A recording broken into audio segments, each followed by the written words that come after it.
Hello student, तो चलिए हम स्टार्ट करते हैं एक्सरसाइज 2.6 का क्वेश्चन। जैसे कि सोल्व द फॉलोइंग इक्वेशन, मतलब इसमें भी हमें इक्वेशन दिए हुए हैं और उसे ही हमें सॉल्व करना है। तो सबसे पहला क्वेश्चन देखते हैं, 8x minus 3/3x is equal to 2। तो देखिए इसे हमें सॉल्व करना है। तो सबसे पहले तो जो है हम उसे ही लिख लेते हैं। पहले 8x minus 3/3x is equal to 2। तो इसमें भी आप देखिए कि ये भी लीनियर इक्वेशन का है क्वेश्चन, क्योंकि इसमें भी एक ही वेरिएबल है। मतलब x है दो जगह, लेकिन वेरिएबल तो एक ही हुआ ना, क्योंकि x ही है सिर्फ, y z ऐसा वैसा तो कुछ है नहीं। देखिए इसके नीचे सबसे पहले क्या करते हैं, 2 के नीचे कुछ नहीं है तो 1 होता है। अब इसमें हम और कुछ तो कर नहीं सकते हैं, तो हम पहले क्रॉस मल्टीप्लाई ही कर लेते हैं। जैसे कि 1 से करेंगे 1 इंटू 8x माइनस 3, और यहाँ हो जाएगा 2 इंटू 3x। ठीक है, इससे इन दोनों में इंटू हुआ और इससे इन दोनों में, इसमें। ठीक है, अब देखिए 8x इंटू 1 8x हो जाएगा, माइनस 3 इंटू 1 3 हो जाएगा, is equal to 3 into 2 6x हो जाएगा। ठीक है, तो अब देखिए वेरिएबल को एक साइड कर देते हैं और कांस्टेंट को एक साइड। जैसे कि हो जाएगा 8x, इस साइड है प्लस 6x, इस साइड आएगा तो minus 6x is equal to minus 3 है, इस साइड 3 हो जाएगा। 8x माइनस 6x करेंगे तो 2x हो जाएगा, इज इक्वल टू 3 हो जाएगा। और x का वैल्यू निकालेंगे तो 3/2 हो जाएगा। मतलब कि जो x का वैल्यू है वो आ गया 3/2। आई होप आपको क्वेश्चन नंबर फर्स्ट अच्छे से क्लियर हो गया होगा। कोई भी डाउट आता है आप कमेंट करके पूछ सकते हैं। चलिए अब हम देखते हैं question number second. Hello student, तो चलिए अब हम क्वेश्चन नंबर सेकेंड सॉल्व करते हैं, क्योंकि क्वेश्चन नंबर सेकेंड भी सेम क्वेश्चन नंबर फर्स्ट की तरह है। तो चलिए इसे भी हम उसी तरह सॉल्व करते हैं। जैसे कि पहले जो है वही लिख लेते हैं, 9x/7 minus 6x is equal to 15, और इसके नीचे कुछ नहीं है तो क्या हो जाएगा 1। अब हमें इसमें भी क्या करना होगा, क्रॉस मल्टीप्लीकेशन करना होगा। ठीक है, जैसे कि देखिए 9x इंटू 1 करना होगा इज इक्वल टू 15 में 7 माइनस 6x से इंटू करना होगा। मतलब इससे हम इन दोनों में इंटू करेंगे। ठीक है, अब देखिए 9x इंटू 1 9x हो जाएगा, इज इक्वल टू 15 इंटू 7 हो जाएगा 105, और प्लस माइनस माइनस हो जाएगा। ठीक है, 15 इंटू 6x कितना हो जाएगा 90x हो जाएगा। आई होप आपको अच्छे से क्लियर हो रहा होगा। अब आप सबसे पहले ये देखिए कि यहाँ 9x है, वेरिएबल को एक साइड करेंगे, मतलब इधर माइनस में इस साइड प्लस हो जाएगा, plus 90x is equal to ये इसी साइड है, इसी साइड रह जाएगा। अब इन दोनों को हम ऐड करेंगे तो ये हो जाएगा 99x इज इक्वल टू 105। ठीक है, अब हम x का वैल्यू निकालेंगे तो वो हो जाएगा 105 और 99। अब हम इसे 3 से पहले कैंसिल करते हैं, तो 3 से कैंसिल करेंगे तो ये 35 आएगा और ये आ जाएगा 33। मतलब कि जो x का वैल्यू है वो आ जाएगा 35/33।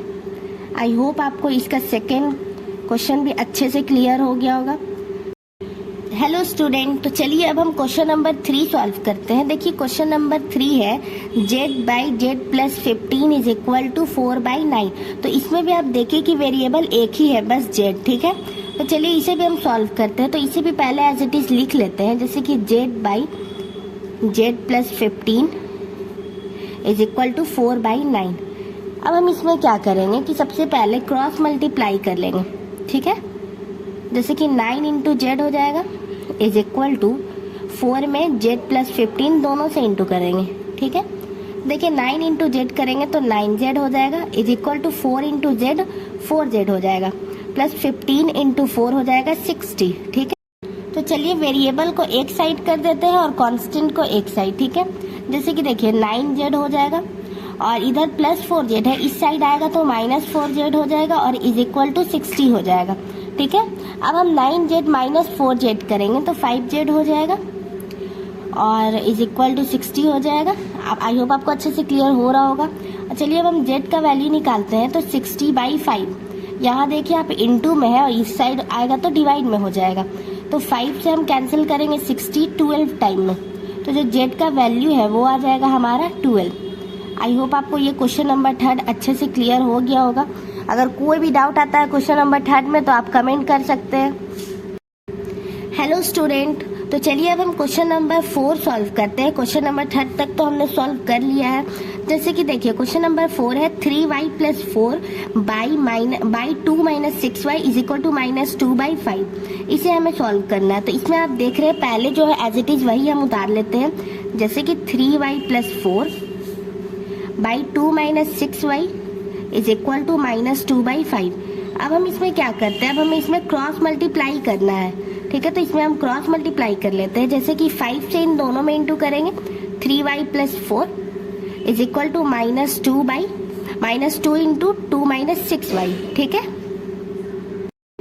अब चलिए अब हम इन दोनों में इंटू करते हैं। जैसे कि 5 इंटू 3y कितना होगा 15y और प्लस प्लस प्लस हो जाएगा 5 इंटू 4 20 हो जाएगा is equal to minus 2 into 2 minus 4 हो जाएगा और माइनस माइनस प्लस हो जाएगा और 2 इंटू 6y कितना हो जाएगा 12y। अब हमें देखना है कि वेरिएबल इस साइड भी है इस साइड भी है और कांस्टेंट भी दोनों साइड है। तो हमें वेरिएबल को एक साइड करना है और कांस्टेंट को एक साइड करना है। ठीक है, तो जैसे हो जाएगा 15y, इस साइड है प्लस 12y, इस साइड आएगा minus 12y is equal to minus 4 और ये है प्लस 20, इस साइड माइनस 20 हो जाएगा। ठीक है, तो 15y माइनस 12y करेंगे तो 3y हो जाएगा is equal to minus 4 minus 20, ये होगा माइनस 24।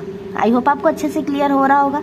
अब हम y का वैल्यू निकालेंगे तो माइनस 24/3 आ जाएगा और 3 से हम 24 8 टाइम में कैंसिल कर देंगे, मतलब कि माइनस 8 हो जाएगा क्योंकि माइनस एज इट इज था। तो y का जो वैल्यू है वो आ गया माइनस 8। आई होप आपको क्वेश्चन नंबर 4 भी अच्छे से क्लियर हो गया होगा। अगर आपको क्वेश्चन नंबर 1, 2, 3, 4 में कोई भी डाउट आता है आप कमेंट करके पूछ सकते हैं।